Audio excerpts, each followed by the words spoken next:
And still to come, we're righting a wrong when it comes to what you eat, why some foods are getting a bad rap, and they don't deserve it. Eggs, number one. Thank you.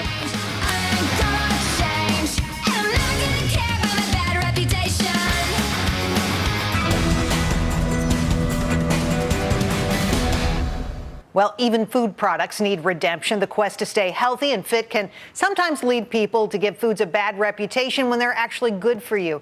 Here with foods that need a second chance, Laura Cipullo, registered dietitian and creator of Mom's Dish It Out. So you're going to start with what I consider a great food, which everybody disses, and that's the egg. I love eggs. I think they're an everyday food. First of all, I don't even qualify food as good or bad. We like to say everyday foods or sometimes foods, and eggs are everyday foods, especially something like the Eggland's Best, because these are actually lower in saturated fat. So when the egg craze started, everyone was worried about cholesterol. But what raises our cholesterol is saturated fat in our diet. So you want to be choosing lower saturated fat foods.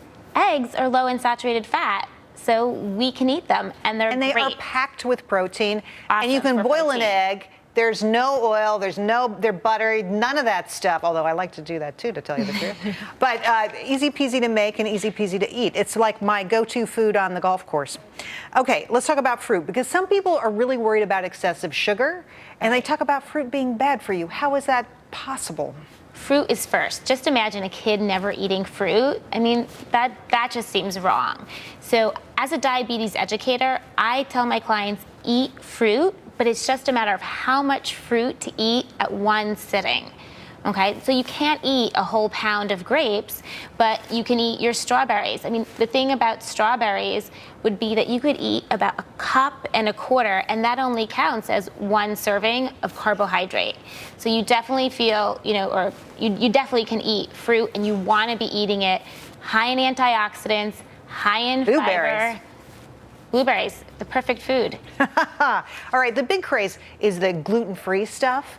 And big worries about gluten and whether that's bad for you. Can you, the regular wheat, can you digest it? What do you say about that debate? So everyone wants to be gluten-free. However, everyone's also talking about eating all of this protein. Gluten is the protein in wheat. So why are people taking it out? Why are we making our food more processed instead of just eating whole grains like wheat and bread and pasta? But aren't people worried about the GMO nature of it, that these grains have been genetically modified and that's what causes them to be difficult to digest? I think if you think about how processed the food is when you're taking out the gluten, that should be more of a concern. And instead, let's just try and eat as natural and wholesome as possible. Let's talk about other foods that you think have a bad rep and don't deserve it. Well, pasta. I love pasta. Again, it's a carbohydrate. You're going to let me eat pasta, Laura. I love it. So pasta and also soy foods.